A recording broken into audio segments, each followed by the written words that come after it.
नमस्ते सभी को। मैं दीपिका जैन। आज हम सभी कक्षा छठी के पाठ 8 के प्रश्नोत्तर हल करेंगे।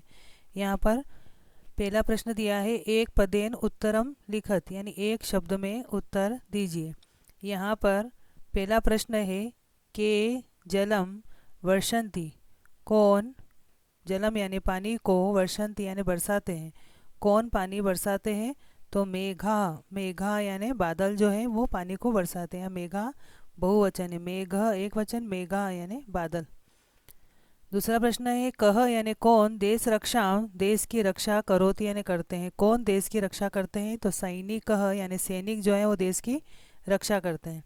इसके बाद तीसरा प्रश्न है, का भोजनम पचती, का यानी कौन, भोजनम यानी खाने को, पचती यानी पकाती है, कौन भोजन को पकाती है? तो माता। इसके बाद चौथा प्रश्न है, कह यानी कौन विद्याधनम, विद्याधन को ददाती यानी देता है, कौन विद्याधन देता है? तो पिता।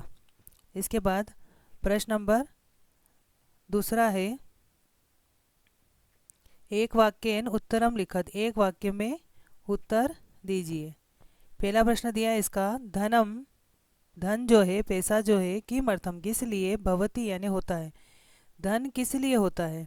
तो यहाँ पर जो किमर्थम दिया है ये हट जाएगा, इसकी जगह पर आएगा राष्ट्र विकासाय, राष्ट्र के विकास के लिए, धर्माय धर्म के लिए, सुखाय सुख के लिए, च यानी और। तो उत्तर पूरा बनेगा, धनम राष्ट्र विकासाय धर्माय सुखाय च भवति, धन राष्ट्र के विकास के लिए, धर्म के लिए और सुख के लिए होता है। इसके बाद दूसरा प्रश्न है, माता स्वपुत्र, माता जो है स्व यानी अपनी, पुत्र यानी पुत्री को, किम यानी क्या, यच्छति यानी देती है, माता अपनी पुत्री को क्या देती है? तो यहाँ पर जो किम है ये हट जाएगा, इसकी जगह आ जाएगा सु संस्कारम, यानी सु यानी अच्छे, संस्कारम यानी संस्कार, अच्छे संस्कार देती है। तो उत्तर पूरा बनेगा, माता स्वपुत्रे, माता अपनी पुत्री को अच्छे संस्कार देती है, माता स्वपुत्र सुसंस्कारम यच्छति। तीसरा प्रश्न है, परोपकाराय, परोपकार के लिए, के यानी कौन, फलानी यानी फलों को, यच्छन्ति यानी देते हैं, परोपकार के लिए कौन फलों को देते हैं? तो यहाँ पर के हट जाएगा, के की जगह आ जाएगा वृक्षाः, परोपकाराय वृक्षा फलानी यच्छन्ति, परोपकार के लिए वृक्ष फल देते हैं। इसके बाद प्रश्न नंबर तीसरा है, उचित परिवर्तनेन, उचित परिवर्तन के द्वारा पूर्यत, यहाँ पर पूर्ति करिए, यहाँ पर उचित परिवर्तन के द्वारा पूर्ति करनी है। उदाहरण दिया हुआ है, जैसे पुत्र एक वचन है, यहाँ पर पुत्र जो है प्रथमा विभक्ति का एक वचन है, यहाँ पर आपको उसको चतुर्थी विभक्ति के एक वचन में बदलना है। पुत्र का चतुर्थी विभक्ति का एक वचन बनता है पुत्राय, परोपकार का बनेगा परोपकाराय, जनकः का जनकाय, लाभः का लाभाय, विकासः का विकासाय, परिश्रमः का परिश्रमाय। उसी प्रकार से दूसरा दिया है, स्त्रीलिंग का दिया है यहाँ पर बालिका, बालिका का स्त्रीलिंग में चतुर्थी विभक्ति बनेगी, ये प्रथमा विभक्ति का एक वचन है, यहाँ पर चतुर्थी विभक्ति का एक वचन बालिकायै, महिला का महिलायै, सरला का सरलायै, लता का लतायै, सुरक्षा का सुरक्षायै, वसुधा का वसुधायै। इसी प्रकार से आगे आपके और दिए हैं, यहाँ ई में दिया है सुखम, सुखम का आपके यहाँ पर चतुर्थी विभक्ति में बनेगा सुखाय। ये सब नपुंसकलिंग में है, इसलिए नपुंसकलिंग का प्रथमा विभक्ति का एक वचन सुखम और इसी का चतुर्थी विभक्ति का एक वचन होता है नपुंसकलिंग में सुखाय। धनम का धनाय, ज्ञानम का ज्ञानाय, फलम का फलाय, पुस्तकम का पुस्तकाय, स्वास्थ्यम का स्वास्थ्याय। फिर आगे दिया है यहाँ पर ई में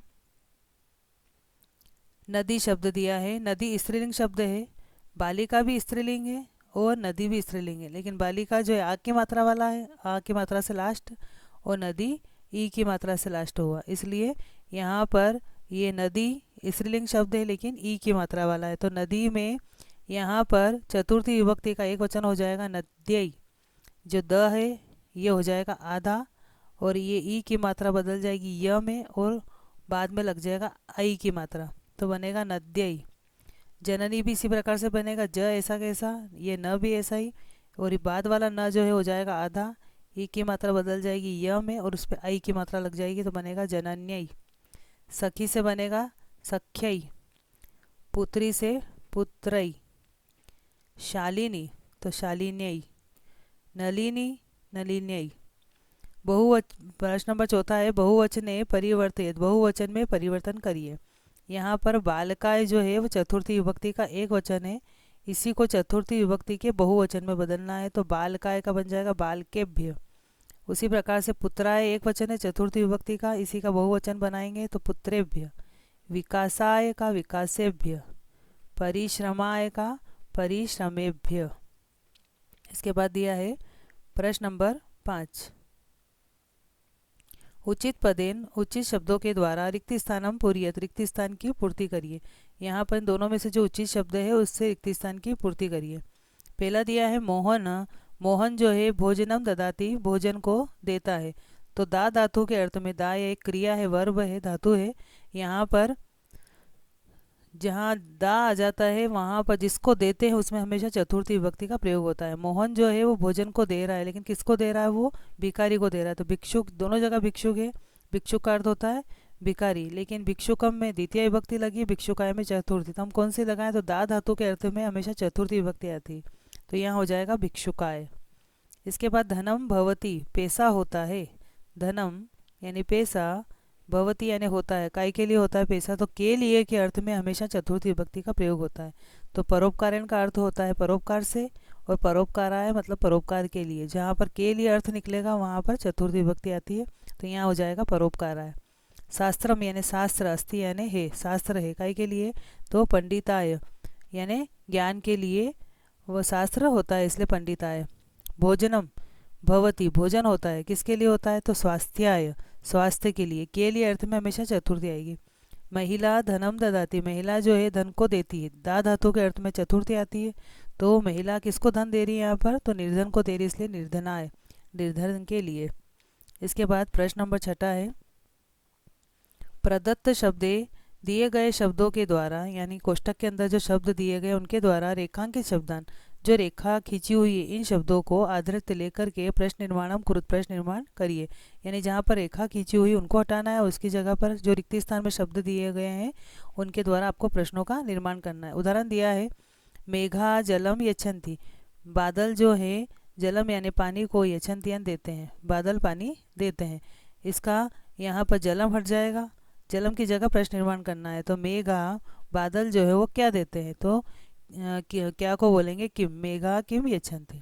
उसी प्रकार से पहला है यहाँ पर सूर्य परोपकाराय तपति, सूर्य परोपकार के लिए तपता है, तो प्रश्न बन जाएगा सूर्य किसके लिए तपता है, परोपकार हट जाएगा, इसकी जगह आ जाएगा किमर्थम, तो प्रश्न बनेगा सूर्य किमर्थम तपति, और पीछे प्रश्नवाचक चिन्ह, सूर्य किस लिए तपता है और प्रश्नवाचक चिन्ह लगाना। दूसरा है माता सर्वेभ्य भोजनम पचति, माता सभी के लिए भोजन पकाती है, तो यहाँ पर हो जाएगा माता केभ्य भोजनम पचति, और पचति के बाद प्रश्नवाचक चिन्ह, माता केभ्य किसके लिए भोजनम पचति, माता किसके लिए भोजन पकाती है।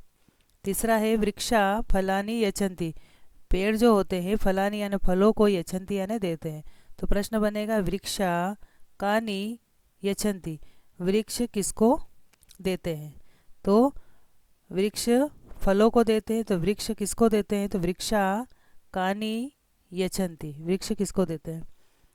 चौथा प्रश्न है प्रकृति सर्वेभ्य सुखम ददाती, प्रकृति जो होती है वो सबको सुख देती है, तो यहाँ पर प्रकृति जो लिखा हुआ है ये हट जाएगा, इसकी जगह हो जाएगा का यानी कौन, सर्वेभ्य सबको सुखम ददाती, सुख देती है, और पीछे प्रश्नवाचक चिन्ह, तो पूरा बनेगा का सर्वेभ्य सुखम ददाती, प्रश्नवाचक चिन्ह आपको लगाना है, कौन सबको सुख देती है। इस प्रकार से यहाँ पर आपके प्रश्न उत्तर जो है उनको हल करें और याद करने की कोशिश करें। धन्यवाद।